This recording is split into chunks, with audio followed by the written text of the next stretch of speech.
ठीक है, आज का हमारा लेक्चर है प्री एनेस्थेटिक इवैल्यूएशन। एनेस्थीसिया देने के पहले जब पेशेंट हमारे पास आता है तो उसको क्या क्या चीज़ें उसमें देखनी होगी एग्जाम करने के लिए। डायरेक्ट एनेस्थीसिया तो नहीं दे सकते, क्या क्या पहले उसका इंट्रोडक्शन समझेंगे, डेफिनेशन समझेंगे, एम्स हमारा मकसद क्या है, क्यों करते हैं हम प्री एनेस्थेटिक इवैल्यूएशन, ठीक। और प्री एनेस्थेटिक इवैल्यूएशन क्या क्या होते हैं, प्री एनेस्थेटिक प्लानिंग कैसे करी जाती है, और premedication and other prophylactic measure. Premedication मतलब एनेस्थीसिया देने के पहले क्या मेडिसिन दी जाती है, ठीक है। और prediction of pre operative morbidity और मोर्टेलिटी, इसके पहले ही एनेस्थीसिया देने के पहले या ऑपरेशन करने के पहले ही प्लानिंग की जाती है कि इसके सर्वाइव करने के कितने चांस हैं पेशेंट के। ये भी तो प्लानिंग करी जाती है कि पेशेंट भाई जो पेशेंट घर वाला लेकर आया उसको बताएंगे भी तो ये करने जा रहे हैं, इनके चांस 5% 10% है। ये तो नहीं कहेंगे कि बस अभी सर्जरी के बाद आप अपने पेशेंट को घर ले जाइए पूरी तरह स्वस्थ हो जाएगा, उसको होने वाले प्रॉब्लम भी तो बताइए। आप इस कंडीशन में मेरे पास लेकर आए हैं, इसकी जिम्मेदारी इनके जो है, आप जो है 6 घंटे लेकर आए हैं, ठीक है, तो इसके सर्वाइव करने के चांस 50% हैं, ठीक। ये सब चीज़ें एक्सप्लेन करेंगे ना पेशेंट को। डॉक्टर ऑपरेशन थिएटर के बाहर निकल के आता है तो समझाता है ना, जो बाहर को खड़े रहते हैं समझाएगा कब, जब खुद समझेगा। तो वही हम लोग को समझना है क्या क्या है। कंक्लूजन और रेफरेंस आगे देख लेते हैं फिर। उसके बारे में समझो प्री एनेस्थेटिक इवैल्यूएशन का। All patient scheduled to undergo surgery, जो शेड्यूल मतलब डॉक्टर ने डेट दी थी 4 तारीख को सर्जरी होनी है, डॉक्टर डेट देता है ना फलानी तारीख को तो operation. All patient scheduled to undergo surgery should be assessed in advance. Advance मतलब पहले से ही असेसमेंट उनका कर लेना है सर्जरी पे जाने, अंडरगो सर्जरी मतलब सर्जरी पे जाने से पहले। With a view to planning optimal preparation and preoperative management. Operation के पहले पूरी तैयारी, सब्जी काटने पहले चाकू हमारे पास होना चाहिए ना, है ना, और चाकू में धार भी होनी चाहिए तभी बढ़िया लगेगी। तो हमारे पास सारे इंस्ट्रूमेंट, सारे इक्विपमेंट, सारे स्टाफ, सारी मेडिकेशन सब कुछ हमारे पास अवेलेबल होगी, वो प्लानिंग करी जाती है।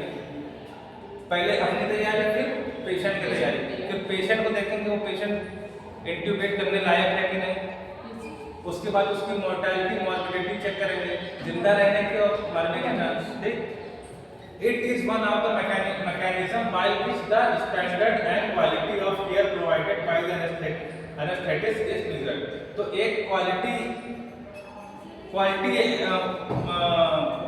हाँ हॉस्पिटल की क्वालिटी देने के लिए, और एक आइडियल जो एनेस्थेटिक है, ठीक है, उसकी क्वालिटी होती है ना। तो ऐसे तो नहीं झोला छाप और डिग्री वाले डॉक्टर में क्या फर्क है, दवा दोनों देते हैं। एक होता है जो पूरी जांच करा के पूरी डायग्नोसिस करके प्रॉपर तब दवा लिखता है, ठीक, वो एक आइडियल डॉक्टर है। एक डॉक्टर है तो आया वो दवा दे दिया, इंजेक्शन लगा दिया, तो वो अलग चीज़ है, ठीक। तो it is a one mechanism, कौन सा मैकेनिज्म, प्री एनेस्थेटिक इवैल्यूएशन। तो ये जो मैकेनिज्म है प्री एनेस्थेटिक इवैल्यूएशन वाला, बाय विच जिसके द्वारा द स्टैंडर्ड एंड क्वालिटी, हम स्टैंडर्ड और क्वालिटी मेंटेन कर सकते हैं, ठीक, of care provided by anaesthetist. Anaesthetic के द्वारा जो केयर, जो पेशेंट को केयर दी जा रही है उसका स्टैंडर्ड मेंटेन करने के लिए। स्टैंडर्ड क्यों मेंटेन करना है हमें, पेशेंट की सेफ्टी के लिए, ठीक है। भाई सारी चीजें हम पहले तैयारी रखें तो ऑपरेशन के समय कॉम्प्लिकेशन नहीं होगा, और जहाँ कॉम्प्लिकेशन होगा, ठीक, अब सारी एक ट्रे में सारी मेडिसिन होनी चाहिए। और जिस समय हम पेशेंट को इंट्यूबेट कर रहे हैं, उसकी सर्जरी कर रहे हैं, उस समय हम दवा छोड़ दें, है, तो वो सारी चीजें जो है हमारे पास तुरंत अवेलेबल है। तो इसी में जो है ओटी टेक्नीशियन डांट खाता है, मार भी खा जाता है, क्योंकि उसकी जिम्मेदारी है सामान ला के रखना। तो उस समय सामान नहीं है तो सर्जन किसके ऊपर गुस्सा उतारेगा, ठीक, जिसकी जिम्मेदारी थी, ठीक है। आगे बढ़ो,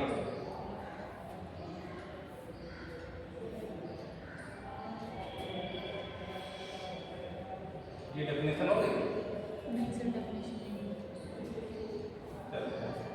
introduction, definition pre anaesthetic evaluation is a medical checkup उसी को बोलते हैं, एंड लेबोरेटरी इन्वेस्टिगेशन, तो दोनों चीजें सारी जांचें देखेंगे। अब मरीज आके ओटी में लेटा हुआ है, डॉक्टर सबसे पहले मरीज की फाइल उठाएगा, उसकी सारी जांचें देखेगा, ठीक है, और उसका मेडिकल चेकअप करेगा, खुद से क्रॉस चेक करेगा। Done by anaesthesiologist before an operation, operation से पहले एनेस्थीसिया वाला देखेगा कि इसको किसी दवाई से एलर्जी तो नहीं है, पिछली बार सर्जरी कब हुई थी, ये सब उसी में आता है प्री एनेस्थेटिक इवैल्यूएशन में। मरीज से पूछते हैं इससे पहले कोई ऑपरेशन हुआ है, बोलेगा नहीं हुआ, या बोलेगा हाँ हुआ है। हाँ हुआ है तो तुमको उस समय जब ऑपरेशन हुआ था कोई दिक्कत हुई थी, ऑपरेशन के समय कोई दिक्कत हो गई थी, ये सब चीजें प्री एनेस्थेटिक इवैल्यूएशन में आता है। ये पूछता है बिफोर एन ऑपरेशन, ऑपरेशन के पहले और ऑपरेशन, हाँ ऑपरेशन के पहले, बिफोर एन ऑपरेशन, ऑपरेशन के पहले सब चीजें पता लगा लेते हैं। To access the patient physical condition and any other comorbidities, तो पेशेंट की फिजिकल कंडीशन और पेशेंट को एनी अदर कोमॉर्बिडिटीज और अदर जो समस्याएं हैं, ठीक है, वो होने न पाए। मॉर्टेलिटी मतलब मृत्यु दर होता है, मॉर्बिडिटी मतलब जीवन दर, ठीक। तो उसकी जीवन को बेहतर बनाने के लिए हम फिजिकल कंडीशन को बेहतर बनाने के लिए और उसकी लाइफ को बेहतर बनाने के लिए हम वो प्री एनेस्थेटिक इवैल्यूएशन करते हैं। पथरी का ऑपरेशन में क्या हमारा मकसद क्या है, स्टोन को ही बाहर निकालना होता है, पेशेंट को पहले जैसे पोजीशन में है ना लेके भी तो आना होता है। एम हमारा क्या है, to create rapport with the patient, ठीक, पेशेंट के साथ आपके संबंध अच्छे रहेंगे, ठीक है, क्योंकि वो भी पेशेंट है तो डॉक्टर प्रोफेशन है, ठीक। टू इंश्योर हिस्ट्री पता लगाने के लिए, फिजिकल एग्जामिनेशन और प्रॉपर इन्वेस्टिगेशन, सारी जांचें हो गई कि नहीं हो गई, ये सब पता लगाएंगे। Optimise patients for anaesthesia, patient anaesthesia पे जाने लायक है कि नहीं है, ये ऑप्टिमाइज करने के लिए, ऑप्टिमाइज मतलब जांच पड़ताल करना, ठीक। To confirm that the surgery proposed is realistic and beneficial to the patient and the possible risk involve, तो कम से कम रिस्क इन्वॉल्व हो उसमें, ठीक है, और प्रपोज इज रियलिस्टिक, पेशेंट की सर्जरी कैसी हो, रियलिस्टिक मतलब सही तरीके से हो, सही मायने में, और beneficial to the patient, patient के लिए फायदेमंद, क्योंकि पेशेंट तो वहां से सोच के आया है ना कि मैं इस चीज की सर्जरी कराने जा रहा हूँ तो ये चीजें दिक्कत होंगी, लेकिन उसने सोचा था छोटी दिक्कत होगी, लेकिन हमारे यहाँ ऑपरेशन कराने में बड़ी दिक्कत होगी, तो वो क्या कहेगा कि डॉक्टर सही नहीं था, ये तो कहेगा। मैं आया था कि वो मुझे बताया गया था कि इतने बड़े छेद से पथरी निकाल देंगे, यहाँ पूरा पेट चीर दिया और कॉम्प्लिकेशन बताया, ठीक। और ये क्या होगा, ये कंडीशन कब होगी, जब हमने पहले से जांच नहीं कराई, अल्ट्रासाउंड नहीं कराया, ठीक से देखा नहीं कि उसका गॉलब्लैडर अंदर चिपक चुका है, तो हम उसको जो है पेशेंट की होल सर्जरी होनी है कि ओपन सर्जरी होनी है, ये भी डिसाइड होता है सारी इन्वेस्टिगेशन देखने के बाद, अल्ट्रासाउंड, ब्लड की है ना सारी जांचें सब देखने के बाद कि हाँ ठीक है, आप आए थे वाली सर्जरी कराने, एक छेद वाली सर्जरी कराने, कौन सी लेप्रोस्कोपिक सर्जरी कराने, आपकी लेप्रोस्कोपिक नहीं हो पाएगी, आपकी ओपन सर्जरी होगी, ठीक है। तो ये सब चीजें हैं, पहले बता दो ठीक है, लेकिन पेट खोल दिया उसके बाद आप उसमें छेद सुराख कर दिया, आप उसमें आप ढूंढ रहे हो कहाँ चलेगी गॉलब्लैडर, ठीक है। उसके बाद आप नहीं मिली तो आप ओटी से बाहर निकल के जो है उसके घर वालों से कह लो कि देखिए हमें गॉलब्लैडर चिपक चुकी है, अब मिल नहीं रही है, अब पूरा ऑपरेशन करना पड़ेगा, पेट काट के निकालना पड़ेगा, ठीक है। तो मरीज सर हो जाएगा यार, यहाँ फंसा लिया, अब खर्चा भी बढ़ जाएगा हमारा, हम सोचते थे 40,000 हो जाएगा, अब देखो 80,000 हो गया खर्चा, ठीक है, कॉम्प्लिकेशन बढ़ गया ना, तो इससे क्या रेपुटेशन गिरती है, ठीक है। तो पेशेंट के लिए बेनिफिशियल, पेशेंट के लिए बेनिफिशियल इसी तरह जांच पहले से रखी होगी सारी, हमने सही से जांचें कर रखी है, तो हमें पेशेंट से सही सलामत रहेगा, ठीक है। To anticipate potential problem and adequate plan of them, pre anaesthetic assessment कौन कौन से होते हैं, ठीक है। उसमें क्या होगा, पहले तो हिस्ट्री आती है, बायोडाटा लेंगे, एज जेंडर, ये क्यों जरूरी है? जितनी ज़्यादा एज ज़्यादा होगी उतने कॉम्प्लिकेशन ज़्यादा होंगे। मिड एज जो होगी 40 के पहले की एज, 40 के आसपास की, 20 साल से लेकर 40 साल के बीच में सब चीज़ें ओके रहती हैं, ठीक है। तो पेशेंट की मॉर्टेलिटी और मॉर्बिडिटी चांस ज़्यादा रहते हैं, ठीक है। तो बायोडेटा में एज और जेंडर जरूरी है। जेंडर क्यों जरूरी है? जेंडर इसलिए जरूरी है क्योंकि मेल है कि फीमेल है। मेल होगा तो उसका हीमोग्लोबिन ज़्यादा होगा, फीमेल होगा हीमोग्लोबिन कम होगा, ठीक है। ये भी डिपेंड करता है। जो मेल होगा वो तो खाना खाने में नहीं पीछे रहता, लेकिन फीमेल होती है खाना खाने में थोड़ी कमजोर होती है, ठीक है। वो एक ही रोटी खाती है, ठीक है। आप देखे होंगे अपनी मम्मी लोग को, ठीक है। ये चीज़ जरूरी है। ऑपरेशन के लिए गए पर मतलब हीमोग्लोबिन 10 के नीचे है तो कैसे ऑपरेशन हो जाएगा?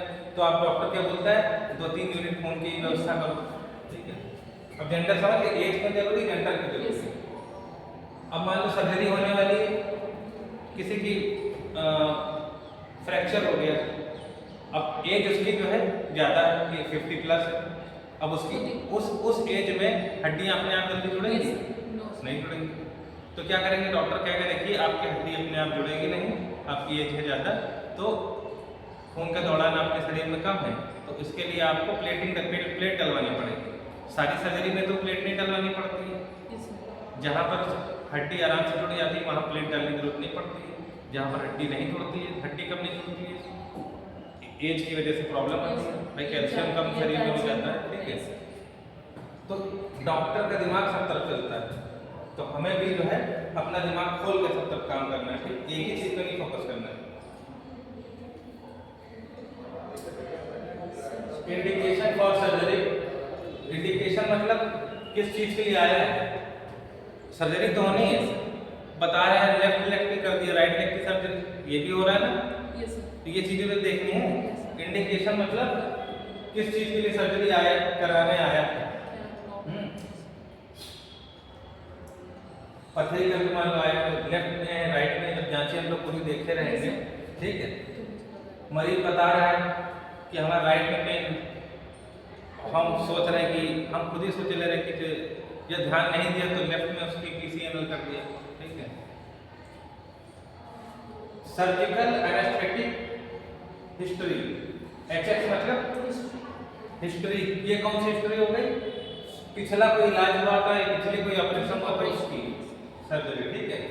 एनेस्थीसिया देते समय कोई दिक्कत हुई थी या सर्जरी कराते समय कोई दिक्कत हुई थी, उसकी history. Previous anaesthesia, surgery and complication.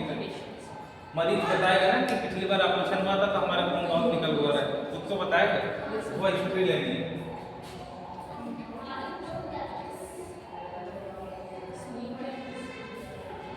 Medicine की हिस्ट्री, BP की दवा तो नहीं चल रही, डायबिटीज की दवा तो नहीं चल रही है, अस्थमा की दवा तो नहीं चल रही, और इस तरह की सिकल सेल एनीमिया वाली दिक्कत तो नहीं है, ठीक है।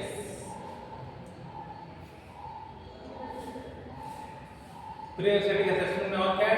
ड्रग की हिस्ट्री, मेडिकेशन, ड्रग की एलर्जी है ना, कोई चीज की एलर्जी तो नहीं है, और सिगरेट स्मोकिंग, अल्कोहल कंजम्पशन है ना, उसी हिसाब से एनेस्थीसिया की डोज बढ़ जाएगी ना। जैसे जो हैवी स्मोकर है और चेन स्मोकर है या हैवी ड्रिंकर है, तो उसमें एनेस्थीसिया की लो डोज कम काम करेगी, ठीक है। तो ये सब भी पूछना जरूरी है।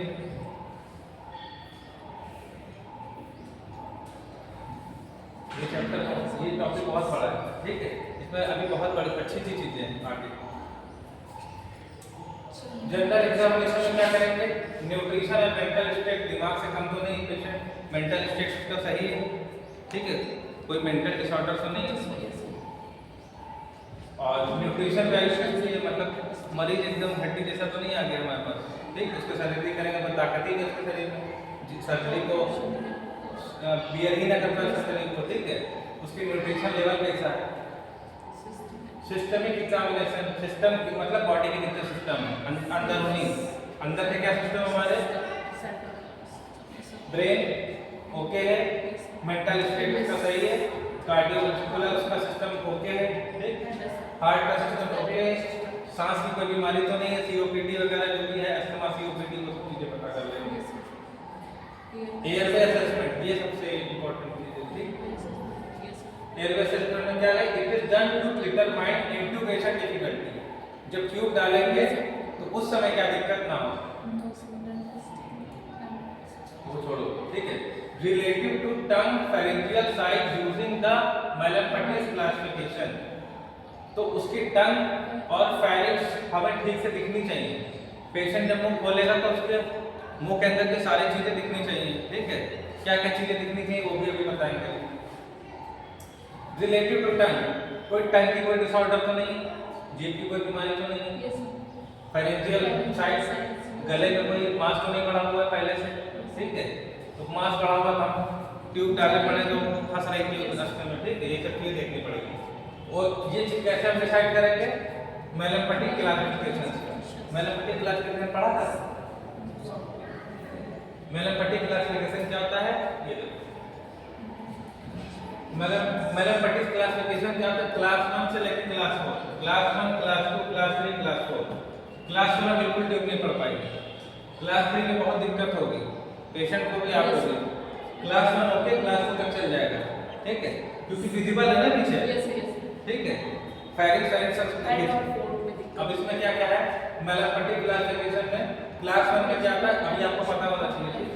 क्लास 1 में क्या होता है, विजुअलाइजेशन, मतलब विजुअलाइजेशन मतलब दिखता है, हाँ दिखता है, क्या दिखता है, सॉफ्ट पैलेट दिखेंगे, सॉफ्ट पैलेट ये हो गए पीछे, ठीक।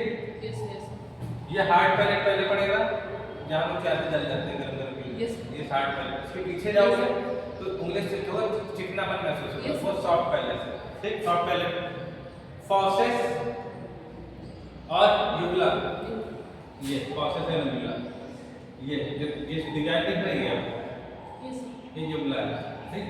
कौवा जिसको बोलते हैं, ठीक। एंटीरियर एंड पोस्टीरियर पिलर, ये पिलर हो गए साइड के पिलर, ये टॉन्सिल से बने होते हैं। यहाँ दोनों साइड में टॉन्सिल के पिलर दिखेंगे, वो टॉन्सिल के पिलर टॉन्सिलर पिलर बोलते हैं, ठीक। वो देखने चाहिए, ठीक। तो क्लास 1 में आपको सारी चीजें विजुअलाइज हो जाएगी। क्लास 2 में visualisation of the soft palate, soft palate भी दिखेगा, फॉसेस भी दिखेगा, यूबुला भी दिखेगा, ये सब दिख रहा है, ठीक। और बाकी ये जो एंटीरियर पोस्टीरियर पिलर्स में दिखेंगे, पिलर्स मतलब ये साइड के टॉन्सिल, उसे टॉन्सिलर पिलर बोलते हैं, ठीक है।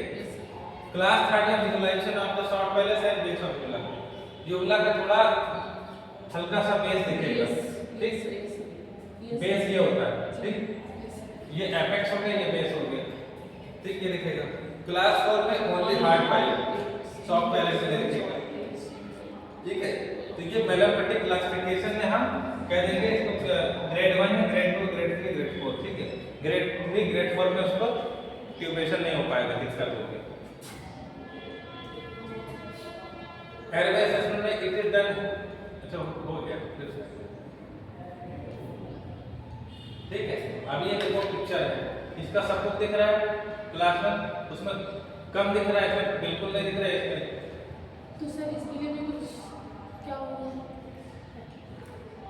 नहीं, पहले कुछ और माध्यम मुंह से इंट्यूबेट नहीं किया जा सकता है, कुछ और मास्क लगाया जाता है जो, ठीक है। यह सर्जरी की मना हो जाएगी, रिस्क कौन लेगा। फिर हो सकता है कि ट्रैकियोस्टोमी करना पड़े। इंट्यूबेट क्यों किया जाता है, लंग्स तक पहुंचाने के लिए। जब ये मुंह का रास्ता बंद है, यहाँ तक का रास्ता बंद है, तो हमारे पास ट्रैकिया, ट्रैकिया देखा होगा, बोल रहता है यहाँ पे ट्रैकियोस्टोमी करके यहाँ से पाइप डाल देते हैं, वो उस कंडीशन में वही रास्ता। तो वो तो कर सकते हैं, कर सकते हैं, उसमें कोई प्रॉब्लम। ट्रैकियोस्टोमी ये जो यहाँ ये रिंग कार्टिलेज होती है, जो ट्रैकियल रिंग, इसके सेकंड या थर्ड के बीच से काट के वहां से कर देते हैं ट्रैकियोस्टोमी। ऑस्टोमी मतलब मुंह बना देना, जहां भी ऑस्टोमी वर्ड आएगा वहां पर होता है कि रास्ता बनाना, ठीक है। तो ट्रैकिया में रास्ता बनाना ट्रैकियोस्टोमी।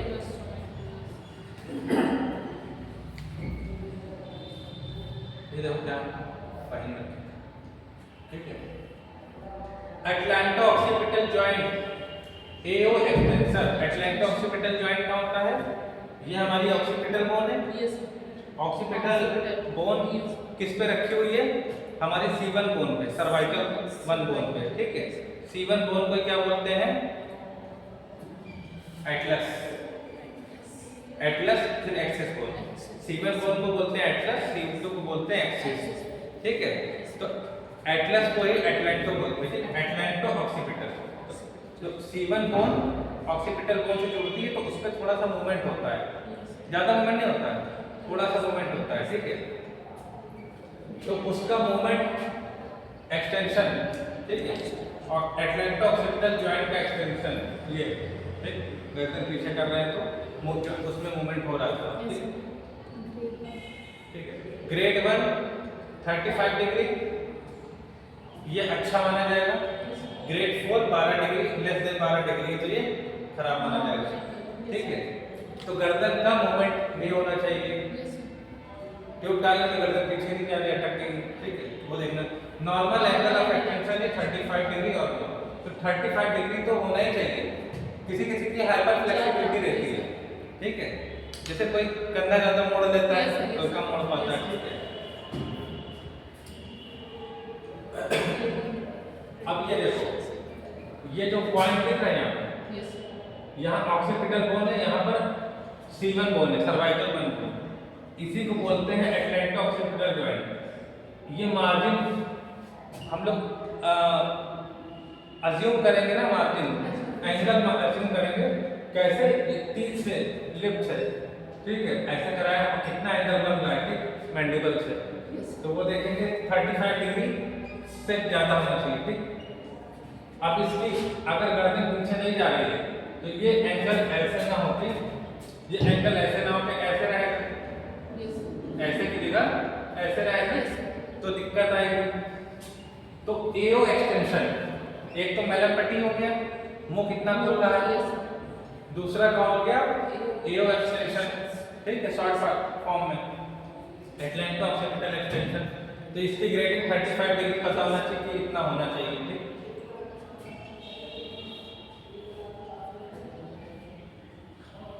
ये भाई ग्रेडिंग है 1 2 3 4 1 2 3 4 एक लिखा, ठीक है।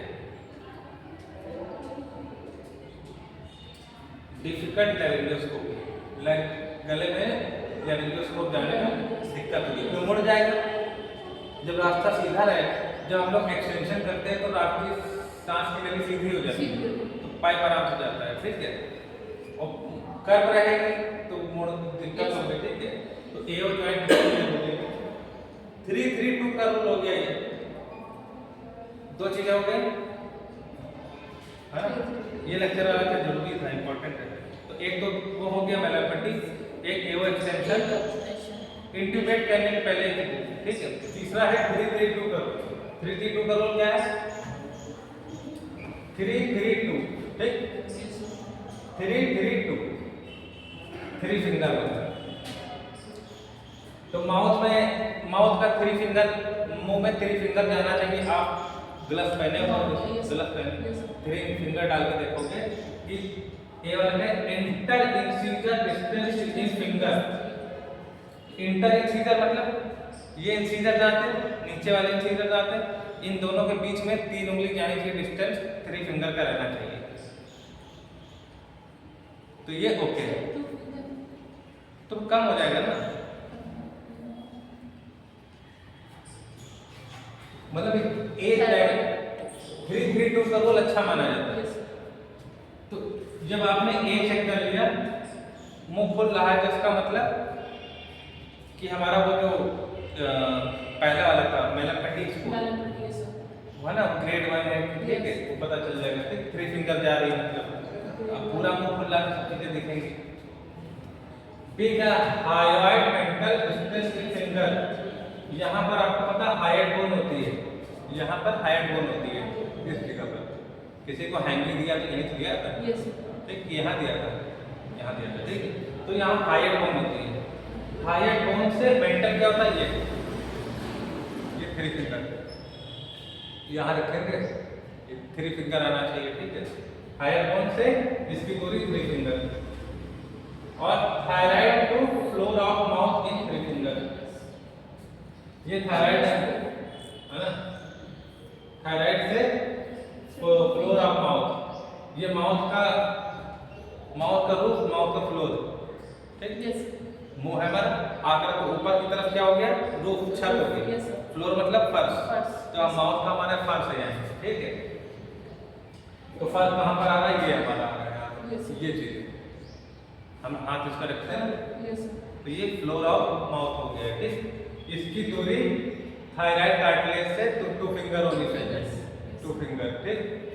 तो 3 3 2 का रूल ये हो गया, ठीक है। आगे बढ़े, तो हमने ऐसे बता दिया Yes, sir. इसको एक्सप्लेन करने की जरूरत नहीं है। हाइयोमेंटल डिस्टेंस, ठीक। हाइयोमेंटल डिस्टेंस कितना था, हाइयोमेंटल डिस्टेंस 3 फिंगर, Yes, sir. ठीक है। हाइयोमेंटल डिस्टेंस इसमें भी ग्रेडिंग है, इसमें मैलनपेटी में भी, इसमें भी ग्रेडिंग था ना, ग्रेड 1 से ग्रेड 4 तक था ना, ठीक। Yes, sir. उसमें भी था, एओर्ट एक्सटेंशन में भी ग्रेड 4 था। हाइयोमेंटल डिस्टेंस में भी ग्रेडिंग सिस्टम है, 6 सेंटीमीटर अच्छा रहेगा, उससे कम जो होगा वो खराब माना जाएगा, ठीक। ठीक, इम्पॉसिबल इंटूबेशन, Intuition. ठीक है। 4 सेंटीमीटर से कम हो जाएगा डिस्टेंस, तो यहाँ इसके बीच में डिस्टेंस था ना, Yes, sir. स्केल लेकिन आपने तो डिस्टेंस हो, ठीक है। हाइयोमेंटल डिस्टेंस वो 4 सेंटीमीटर से कम होगा तो इम्पॉसिबल इंटूबेशन, इंटूबेट नहीं कर पाएंगे। इंटर इंसीजर गैप, इसी को बोलते हैं, मैलनपेटी चेक कर रहे थे ना, तो मैलनपेटी तो वो हो गया था, इंटरनल ऑर्गन देख रहे थे, चीजें दिख रही हैं कि Yes, नहीं। sir. इंटर इंसीजर गैप में क्या होता है, पूरा मुंह खुला है कि नहीं, मान लो मुंह तो पूरा खुल, मुंह पूरा नहीं खुला लेकिन अंदर की चीज तो विजुअलाइज है, Yes, sir. ठीक है। अंदर सब ठीक है लेकिन मसाला खाता है, इस वजह से उसका मुंह यहाँ पर क्या हो गया, फाइब्रस हो गया, ठीक है, पकड़ गया तो खुल नहीं रहा। जो पक्कल कैविटी है वहाँ फाइब्रस मतलब फाइब्रस टाइप में हो गया, ठीक। फाइब्रस मतलब कड़ा हो जाना, ठीक है, टाइटनेस हो जाना, ठीक। तो इंटर इंसीजर गैप, ये इंसीजर दांत है, ये इंसीजर दांत के बीच में गैप चेक करेंगे। Inter incisor distance with maximum mouth opening, normal value 5 centimetre, तो 5 सेंटीमीटर हम देखेंगे, जैसे से कम आ रहा है, मुंह ठीक से नहीं खुल रहा, इसका मुंह पूरा खुल रहा है, देखो ना, 1 2 3 4 5, ठीक। Yes. उसका 2 2.5 जा रहा है, ठीक है, 2 इसका, तो 5 सेंटीमीटर मैक्सिमम और 3 फिंगर से हम लोग चेक कर सकते हैं। एडमिट स्केल नहीं है 5 सेंटीमीटर चेक करने के लिए, तो 3 फिंगर से चेक करते हैं। Okay. Lemon area assessment method, Yes, sir. the score with the maximum of 10 points is calculated by the assessor, assigning 1 point for each of the following lemon criteria। lemon criteria क्या हो गया, look externally, patient आया तो पहले बाहर से देखेंगे, ठीक। बाहर से क्या देखेंगे, चेहरे पे कोई चोट तो नहीं, चेहरे की एनाटॉमी तो नहीं बिगड़ी हुई है उसकी, ठीक है। लार्ज इंसीजर, बड़े बड़े दांत तो नहीं खरगोश की तरह, ठीक। लार्ज इंसीजर, बियर्ड और मुस्टैच, दाढ़ी और मूंछ की पोजीशन देखेंगे, है ना, बड़ी बड़ी दाढ़ी मूंछ लेकर आएगा, ठीक है। लार्ज टंग, बड़ी जबान तो नहीं है, तो ये चेहरे की एनाटॉमी देखेंगे। लुक में एक्सटर्नली, लुक एक्सटर्नल बाहर से देखेंगे। ई से इवैल्यूएट द 3 3 2 रूल, ठीक, 3 3 और 2 रूल, ठीक। मैलनपेटी स्कोर में देखेंगे अंदर की चीजें जो विजुअलाइज कर रहे हैं तो वो चीजें हैं कि नहीं, एंटीरियर और पोस्टीरियर पिलर है कि नहीं, टॉन्सिलर पिलर, ठीक, यूबुलर देख लेंगे, सॉफ्ट पैलेट देख लेंगे, सब देख लेंगे, ये सारी चीजें विजुअलाइज है, उसमें इसमें हो गया। ओ से ऑब्स्ट्रक्शन देख लेंगे, किसी तरह का ऑब्स्ट्रक्शन, प्रेजेंस ऑफ एनी रुकावट तो नहीं है, कैसे, presence of any condition like epiglottitis, peritonsillar abscess, trauma, कोई चोट नहीं लगी थी, कोई अंदर पास मवाद इंफेक्शन तो नहीं था, ठीक है, कोई मांस तो नहीं बढ़ा हुआ है, ठीक, ये सब पता कर लेंगे। एंड से नेक मोबिलिटी, नेक मोबिलिटी एओ एक्सटेंशन था ना, देखा था, ठीक है, वो नेक के लिए था, नेक की मोबिलिटी, गर्दन पूरी घूम रही है कि नहीं, फ्लेक्शन एक्सटेंशन अच्छा हो रहा है, और अदर चीजें क्या देखनी रहती है, एंटीरियर जॉ सबलक्सेशन, सबलक्सेशन का मतलब होता है ढीलापन, किसका ढीलापन, एंटीरियर जॉ, ये जॉ, ये तो जॉ है मैंडिबल, ये रीला है। पता चला हमने इसको इंटरप्रेट करने के लिए लैरिंजियोस्कोप लगाया, वो जो एल शेप में होता है लैरिंजियोस्कोप ना, जैसे लगाया उसको इसका जॉइंट ही उखड़ गया, जबड़ा यहाँ से उखड़ गया, ठीक। टेम्पोरोमैंडिबुलर जॉइंट टीएमजे बोलते हैं, टीएमजे डिसलोकेट हो गया, ठीक। खाते समय कभी कभी यहाँ मुझे ऐसा आवाज आती है, ये टीएमजे है, टीएमजे डिसलोकेट हो गया। Finger breath is associated with the difficult intubation, tongue side medication, dental appliance, prosthetic caps, दांत में कैप लगा है या दांत में दांत ढीले हैं, मसूड़े में इन्फेक्शन है, जो भी है वो सब में प्रॉब्लम होगी, ठीक। एक्सिस्टिंग चिपर्ड लूज टीथ, ठीक है। Must inform patient of rare possibility of damage, दांतों में डैमेज हो सकता है। Nasal passage patency if planning nasotracheal intubation, अगर एंडोट्रैकियल की जगह पर नाक से ट्यूब डाल लें तो उसके लिए भी नेजल का पैसेज हम लोग देख लेंगे कि क्लियर है कि पता चला नाक के अंदर मांस पड़ा हुआ है। किसी किसी के नेजल पॉलिप्स होते हैं, नेजल पॉलिप जानते हो, पेशेंट जो है सांस खींचने में उसको दिक्कत होती है, और जब टॉर्च मार के देखेंगे तो दोनों तरफ लाल लाल मांस पड़ा हुआ दिखेगा, नेजल पॉलिप्स बोलते हैं। वो सांस लेगा तो लंबी खींच खींच के सांस लेगा, तो डॉक्टर साहब सांस खींचते हैं पूरी सांस नहीं आती है, और जब इसको फैलाते हैं तब सांस आती है पूरी। ऐसा है, पेशेंट आता है ऐसा, ठीक है। सांस लेने में उसे दिक्कत है, मतलब सांस पूरी खींच नहीं पाता होगा, ठीक है, क्योंकि नाक के अंदर मांस पड़ा हुआ है, nasal polyp. Examination of anatomical site relevant two lines and blocks, bony landmarks and suitability of anatomy of regional anesthesia, sites of IV, ठीक है। तो एनाटॉमी सब देख लेंगे, पेशेंट की सारी एनाटॉमी ठीक है कि नहीं, ठीक है। बोनी लैंडमार्क देख लेंगे, बोनी लैंडमार्क में कौन सा चीज हो गया, ये कार्टिलेज था, ऐसा बोनी लैंडमार्क है ना, ये चीज हो गई। जो बोन जहां पर जिस बोनी लैंडमार्क में जो बोन हमें बाहर से दिखाई पड़ती है उसका फील पॉइंट होता है, ठीक, उसको हम फील कर सकते हैं, ठीक।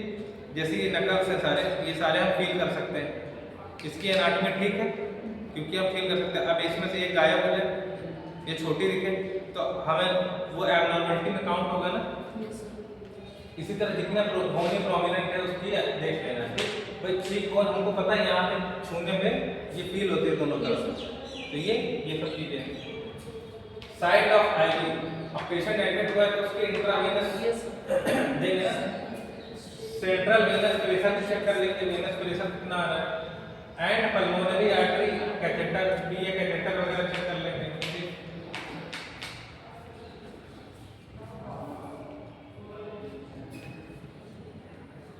जांच full blood count FPC, urine की जांच, सीबीसी होता है कंप्लीट ब्लड काउंट, है ना, एफपीसी होता है फुल ब्लड काउंट, है ना।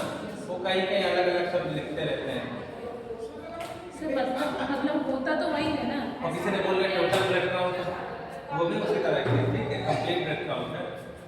तो urea, creatinine, electrolyte, blood glucose, liver function के इलेक्ट्रिक कोगुलेशन स्क्रीन, ईसीजी चीजें देखना पड़ेगा। अदर्स में क्या होगा, इकोकार्डियोग्राफी, ईसीजी तो अलग हो गया, इलेक्ट्रोकार्डियोग्राफी, इकोकार्डियोग्राफी वो भी हार्ट के लिए होती है, 2D इको 3D इको नहीं होती है हार्ट के लिए, उसमें और चीजें क्लियर दिखती हैं, ठीक।